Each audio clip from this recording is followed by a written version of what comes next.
tụi mà nó khen lời mà rồi cao tụi nó cái sự đừng siêu cần cồn lồng tiếng yêu men cái lẩu thinh ê cái lẩu thinh rồi lẩu cồn sẽ cả tung chưa nghe ta có bôi mỏ về bôi mỏ chút này mấy trong lòng hơn rồi chỉ là nạp tu khám mình thôi đó các bạn nhìn ra như nào nạp tu có video post rồi lẩu xiêm lẩu tu hơn rồi chỉ là anh muốn là cho anh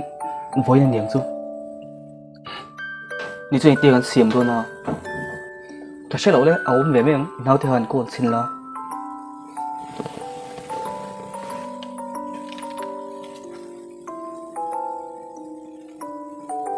A few moments later. nó rồi khen chẹp tôi mà muốn vray về boss cái lẩu khen nghe ta hit list sagan này để tôi mi 이거 섹시 찡쫑 왜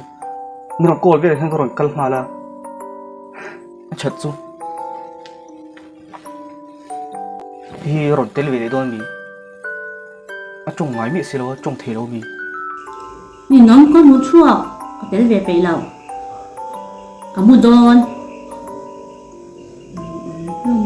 咁多。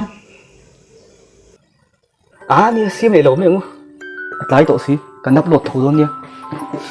rồi tổ nan 1 2 3 it's my life and it is now war never lái cho cái túi nhau